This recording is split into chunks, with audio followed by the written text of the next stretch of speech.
చేయాల్సిందే, అది శత్రువు అయినా సరే చేయాల్సింది. కాబట్టి ఈ విషయం క్లారిటీ పెట్టుకోండి. ఆ రోజు జరిగిన ఇన్సిడెంట్ ని రాజకీయం చేయకండి దయచేసి వైసీపీ వాళ్ళు. మేము బాలకృష్ణ గారి మాటల్ని మేము పట్టించుకోవట్లే, మేము పట్టించుకోలే, బేసిక్ గా చెప్తాను, మేము పట్టించుకోలేదు. ఎందుకని పట్టించుకోరా? మీరే పట్టించుకోలేదా? మీ పార్టీలో ఎవరో పట్టించుకోలేదా? సార్ ఒకటండి, ఇప్పుడు అది పొలిటికల్ ఎఫెక్ట్ లో పోయిందా, సినిమా ఎఫెక్ట్ లో పోయిందా చెప్పండి ఒక మాట. ఆ రోజు సినిమాకి సంబంధించి మేము పొలిటికల్ లో ఉన్నాం, దాని గురించి మాట్లాడకూడదు, టైం లేదు, వదిలేసి. దాని గురించి వేరే చర్చ జరుగుతుంది, అప్పుడు మాట్లాడదాం. చిన్నప్పటి గారు నవ్వుతున్నారు, మీరు చెప్పే సమాధానానికి చిన్నప్పటి గారు నవ్వుతున్నారు. నేను చెప్పడం ఒకటే, చిన్నప్పటి ఏదున్నా మమ్మల్ని కాదు అని చెప్పేసి దులుపుకొని పోయేటటువంటి కిరణ్ రాయల్ గారు లాంటి వారు ఉంటే ఆ పార్టీకి ఇక ఎలా ఉంటది అనేది మనం చెప్పగలిగిందే లేదు. ఇప్పుడు సినిమాకి సంబంధించి అయినా రాజకీయానికి సంబంధించి అయినా వాడవడు వీడవడు అన్న మాటని చిరంజీవి గారిని గాయపరిచిందని చిరంజీవి గారి అభిమానులంతా కూడా మీటింగ్లు వేసుకొని మాట్లాడినటువంటి విషయం మనం అందరం చూసాం. కానీ కిరణ్ రాయల్ గారికి మాత్రం అది చీచా అన్నట్టుగా ఆయనకు అర్థం కావట్లే. ఎందుకు ఉండండి ఎందుకు సర్దుకోగలరంటే ఈ చలిచూరం మాటన అన్నయ్యకి ఇస్తానన్న మంత్రి పత్రం లేట్ అయింది. ఆగండి, మీరు చిన్నప్పటి గారు మీరు చెప్పనండి పాపం కిరణ్ రాయల్ గారిని వారి గొంతు నొక్కే మాకండి, మీరు చెప్పండి కిరణ్ రాయల్ గారు.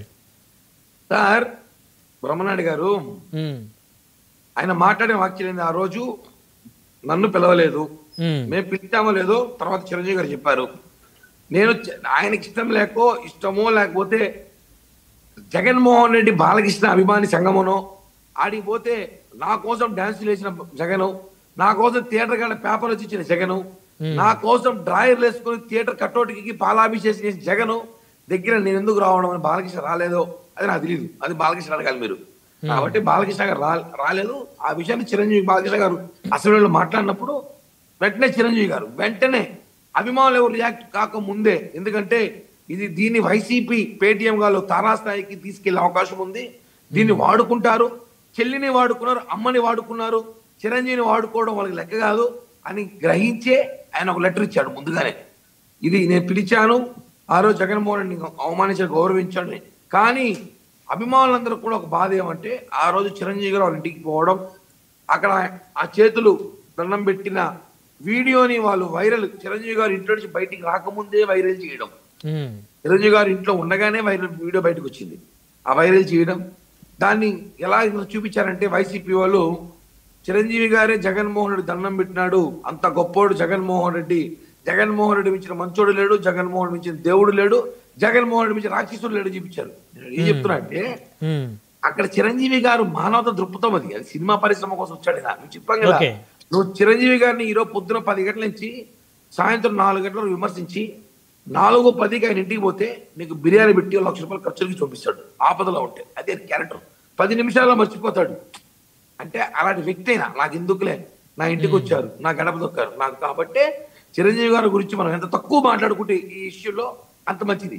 దీన్ని రాజకీయాలను చేయాలని చూసినట్టుంటే చెల్లెలు కామెంట్ చేస్తా ఉంది, దాని గురించి మాట్లాడండి, మళ్ళీ దాని గురించి మాట్లాడదాం. చెల్లి మాట్లాడదాం, తన గురించి రోజు మాట్లాడుతా ఉంది, చెల్లెలు దేవుడిచ్చిన బాణం, దాని గురించి మాట్లాడండి మీరు. అంతేగాని దీన్నే మాట్లాడాల్సిన అవసరం అయితే లేదని చెప్పి కూడా నా సలహా. మర్చిపోయినట్టేనా మీరు కూడా మెగా అభిమానులు జన సైనికులు అందరూ మర్చిపోయినట్టేనా ఎపిసోడ్? అంతే. ఇప్పుడు దీని చిరంజీవి గారే సాక్షాత్ నిన్న ఫోన్ చేసి అభిమానులందరూ కూడా ఇది మేము మాట్లాడతాం, మీరు ఎవరు రియాక్ట్ చేయాల్సిన అవసరం లేదన్నారు, కాబట్టి అందరం మేము గౌరవిస్తాం, మా నాయకుడు మాట గౌరవిస్తాం, కాబట్టి మేము రియాక్ట్ కావట్లేదు. రియాక్ట్ అవ్వాలని సమయం వచ్చి రియాక్ట్ అవుతాం. అంతేగాని ఏందో జగన్మోహన్ రెడ్డి వాళ్ళ సొంత అన్నం తిట్టినట్టు వీళ్ళు ఫీల్ అయిపోతారు, వీళ్ళు ఓవర్ యాక్షన్ వల్ల చచ్చిపోతాం ఫేస్బుక్ లో సోషల్ మీడియాలో.